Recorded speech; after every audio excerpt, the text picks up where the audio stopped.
हालाणी ॻोठ जाड़ो ख़ान रान ख़ान वाहण भरिसां पौरित मोहम्मद अमीन रान पंहिंजी ज़ाल बचियल ख़ातून ऐं मासूम अरड़े सां गॾिजी ज़मीन ते कब्ज़ो कंदड़ बाज़रनि ख़िलाफ़ नेशनल प्रेस क्लब हालाणी पहुची एहतजाजी मुज़ाहिरो कयो।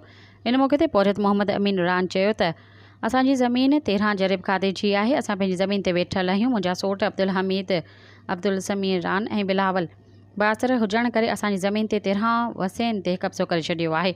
अञा ॿी ज़मीन ते बि कब्ज़ो करणु चाहिनि था। वधीक चयो त अब्दुल हमीद घर मां शनाख्ती कार्ड जी कॉपी चुराए वियो आहे। हाणे असांखे ब्लैकमेल करणु लॻो आहे। तव्हांजी ज़मीन जो खातो तब्दील कराए ज़मीन लोफर माण्हुनि खे मक़ादे ते ॾींदसि ऐं तोखे कूड़नि केसनि में फासाईंदसि। इहे ताक़तवर माण्हू आहिनि, ज़मीन ते कब्ज़ो करे वेठा आहिनि। असां मिसकिननि खे ज़मीन तां लॾाइण ऐं मौतमार धमकियूं ॾेई रहिया आहिनि। हुननि IG सिंध DIG शहीद बि नज़ीराबाद SSP नुशरत फिरोज़ खां मुतालबो कयो त बासरनि ख़िलाफ़ कार्रवाई करे ज़मीन वापसि कराई वञे ऐं असां सां इंसाफ़ कयो वञे।